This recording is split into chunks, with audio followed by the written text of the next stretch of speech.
There is a figure in American Indian myths that represents this power of the dynamic of the total psyche to overthrow programs. This is the negative aspect, and it's called a trickster. It's a very, very important figure in American Indian mythologies. In the East, in the forest lands of the Northeast and Southeast, it's the great hare, a rabbit. When you go west of the Mississippi in the plains lands, it's coyote. You get up in the northwest coast, and it's raven. These are smart, clever birds and animals.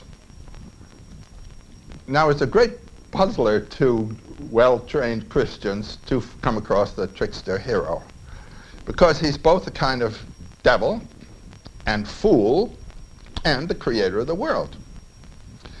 And so he comes in as an upsetting factor. He breaks through. He even breaks through the notion of what a deity ought to be. And this, I think, is about as good an example as you can find anywhere of the trickster hero. Now, that trickster trait turns up in deities like Yahweh. Yahweh's a trickster.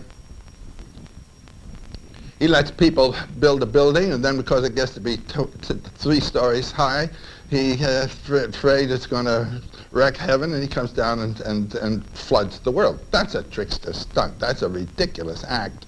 And we think it quite normal for a deity to behave that way. If a human being behaved that way, we'd send him to a lunatic asylum.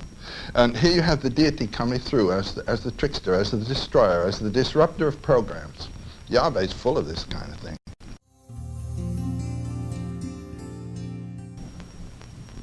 Well, the coyote stories are really great. There's a rather amusing one.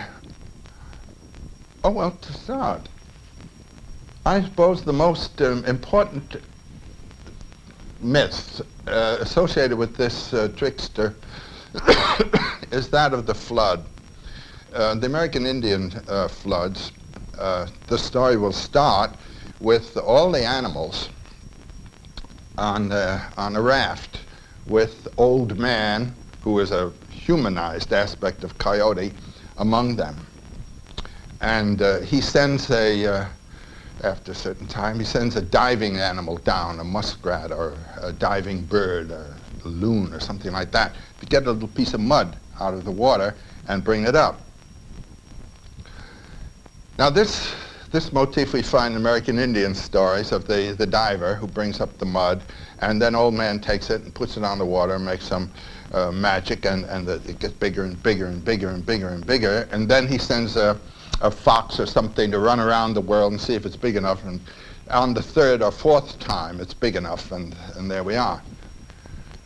Now, in this theme of the Old Man on the raft appears in Siberia, northern Siberia, among the Chukchi or the Finns even, and the Lapps, most people in the north.